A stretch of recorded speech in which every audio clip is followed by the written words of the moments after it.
Hello and welcome to day one of quarter three.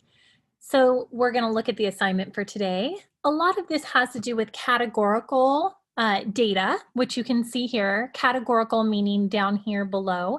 These are categories, not numerical, like they're not numbers. So what I did is in this very first one, on number one, I put here are the grades for statistics classes from quarter one.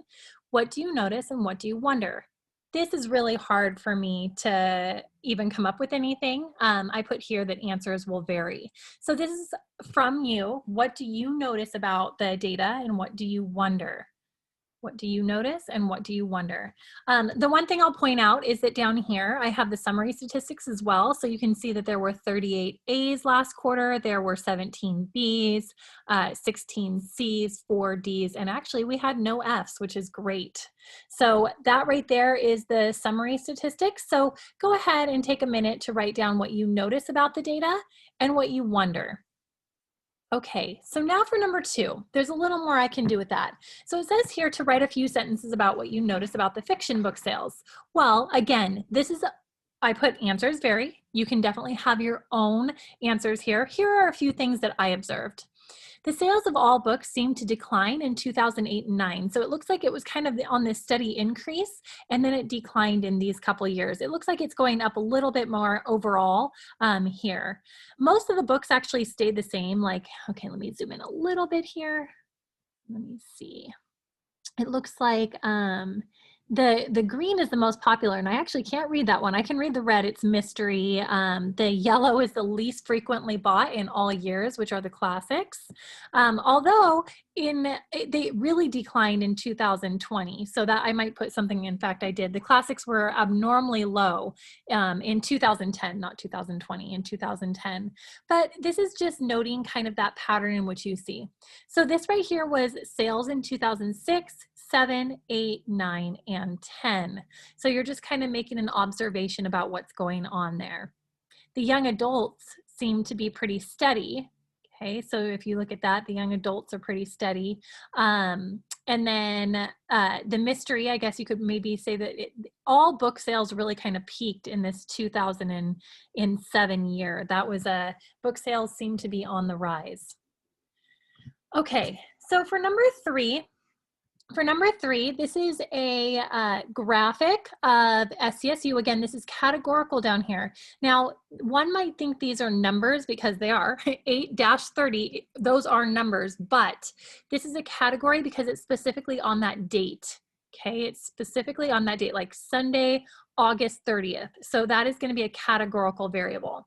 And what we're looking at here, as you know, back in, when was this? August, there were a spike in cases at San Diego State University, and they kept on coming on the news talking about, are they really significant or not? Are these cases that we keep seeing at SDSU, do they make up a significant proportion of the population during that time period?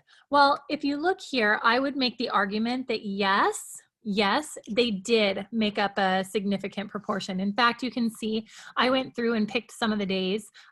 There was never a day in this time period that they were giving us. So this was a little over a week.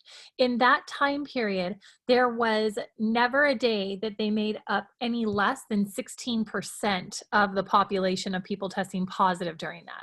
That's substantial. And even on 8/30, it was all the way up to 34%. So of all the people that tested positive on this day, SDSU students accounted for 34% of those people.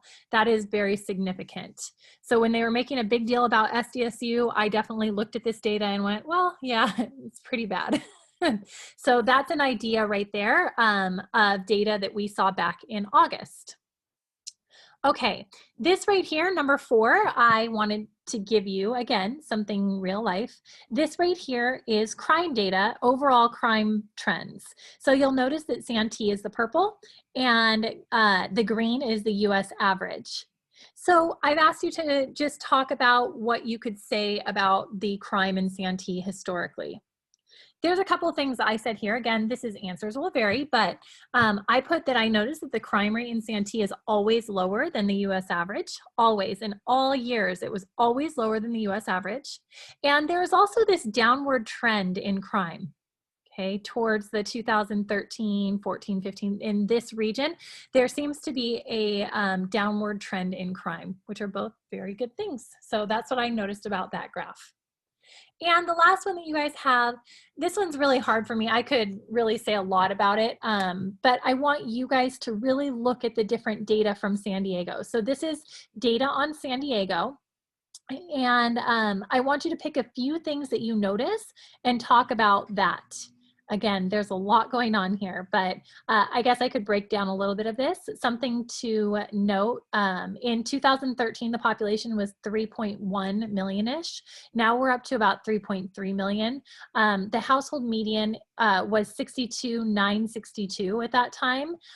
This is the average, like what women and men are making in different age groups. These are like the trends. Something that you'll notice is that males tend to always be slightly higher than females with what they make. Although, look at here, in that age group, that is not the case. So from 60 to 70, that's actually not the case. Again, I have education here, I have race and origin, I have a poverty, unemployment, housing units, and households. That's all data that you can go ahead and talk a little bit about what you notice. And that is all for this assignment.